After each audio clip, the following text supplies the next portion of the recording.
I got a question from a YouTube subscriber who asks, David, when you were a business broker, why did you never take advantage of a great company and hire an operator to manage the company and receive residual income? Well, I kind of did. Let me tell you the story. Hey there, it's David Barnett from davidcbarnett.com, the blog site, YouTube channel, iTunes podcast, where I talk about buying, selling, managing, financing small and medium-sized businesses, and basically any other questions that people want to send in. This week I got a great question. It was a multi-part question. I'm just going to do this one piece from a viewer on YouTube who kind of laid out a few questions there for me. And it said, basically, if you had all these people, wanting to sell their business coming to see you, why didn't you buy one and put a manager in place? And, it's a really great question, but I can tell it's likely a question from someone who doesn't have a lot of experience in managing a small business. So let me give you a little bit of insight. Because I work in the world of small businesses and I know all kinds of people who own them, I continuously hear the stories of what it's really like to own one of these businesses. And it doesn't matter how great the management is that you're able to hire, because there's a limit to how great the management is that you're able to hire. Let me give you an example. In my town here, there's a Coca-Cola bottling plant. Okay, so Coca-Cola is a big company, and that plant obviously is not being managed by an owner, because the owners are the shareholders. They're all over the place, right? So they found someone to manage that plant. Now let's think about that guy, and I don't know who it is, or maybe it's a lady. They're probably somebody with a lot of experience, education. They've been with the company for a long time. Maybe they've worked in different plants. They are committed to a long-term relationship with that company, and they probably earn a really good salary, right? I mean, managing a bottling plant for Coca-Cola is probably, I think it would obviously be over $100,000 a year in income for that person. And so that person is building a life vision for themselves based on the idea that they're a plant manager for Coca-Cola and they're vested in the, retirement plan and all that kind of stuff. So that is a winning person with a vested interest in the long-term success of the company, and they're going to put in the extra mile because they have equity in their career, okay?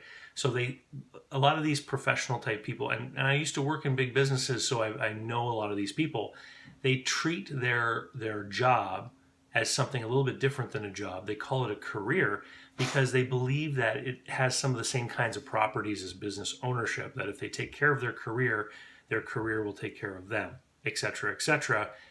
And I know this channel is filled with people who've been through that and know that it's all, an illusion. We're not going to go there right now. But now let's look at small businesses. So small businesses typically don't have the same kind of resources to hire that same kind of manager. And people who work in small businesses may really enjoy it, they like their job, etc., but they know that the long-term future of the small business is not the same as the long-term future of Coca-Cola, right? And so it's more difficult to get long-term, deep buy-in from an employee in a small business.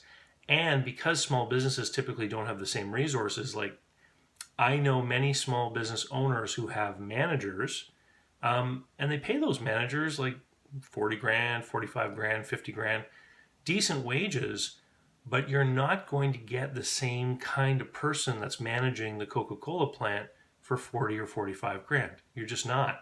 And so even though they have these managers who are taking care of the day-to-day things, the business owners are still involved on a regular basis. I know one guy in particular who owns a restaurant. He's got a manager. He still spends 5 to 6 hours a week at the location, reviewing documentation, reviewing numbers, etc., even though he doesn't serve a single customer and he doesn't talk largely to anyone other than the manager and a couple of other key people who do things like count inventory for him. So it's difficult to buy a business and just say, hey, I'm going to put a manager in here and I'm going to run it from home. It's hard in a small business world. So that being said, let me tell you the story of the time that I actually did do this, because I know you want to hear the story. So one day when I had my business brokerage office, a lady came in and she had decided that she was sick and tired of her business and she just wanted out. And I started to look at her financials and I started to talk with her about her business. And I knew that it was something that I wanted to buy. And I knew that it was something that I had a manager already lined up for. Okay. And so that raised an ethical question. If I take on this client, if I take on this business owner as a client, then I'm entangled in all kinds of fiduciary duties and responsibilities to the client. So I can't, present myself as someone who's going to help them sell the business and then turn around and take all of that information and knowledge and as well as my, expert status and use all of that to negotiate against them to get the best price for the business, right? It just isn't something that I would do. It wouldn't sit well on my conscience.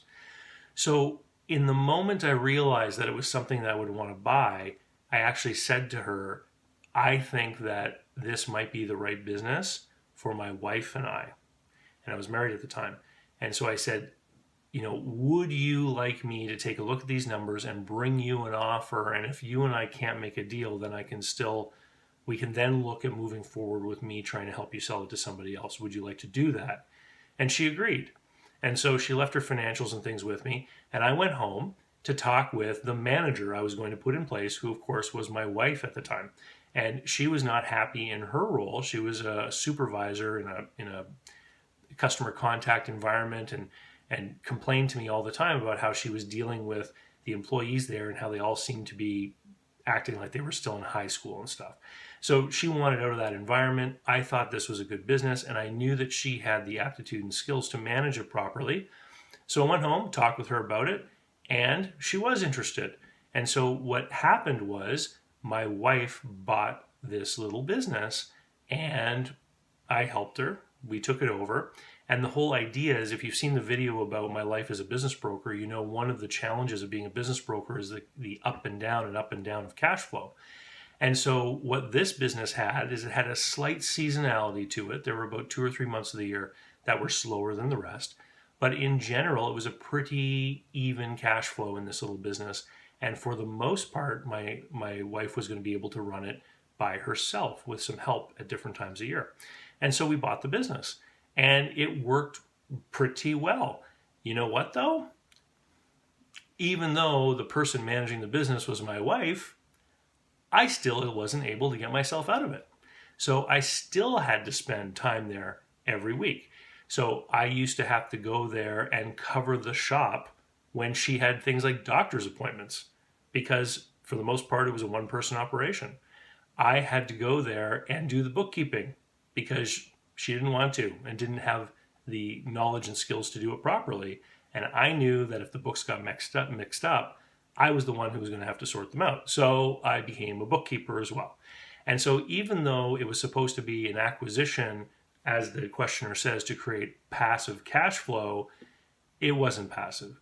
I was still involved there. And at the end of the day, of course, the cash flow wasn't really mine. It was my wife's.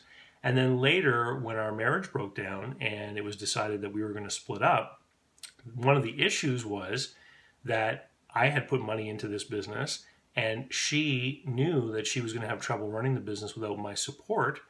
And so it was decided that before we could split up and get divorced, we'd have to sell the business.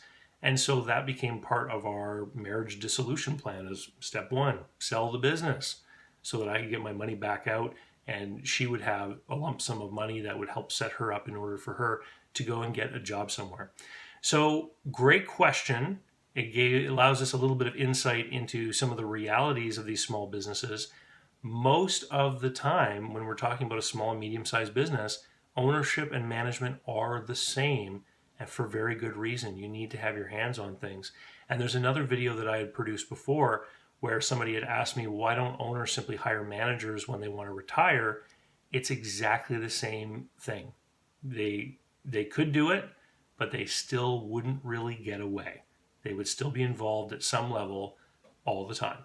Anyway, if you're interested in buying a business, then you should head over to businessbuyeradvantage.com and sign up for my online course. It's 9.5 hours of video instruction, teaches you all about how to buy a business. It's the least expensive way to spend 9.5 hours with me.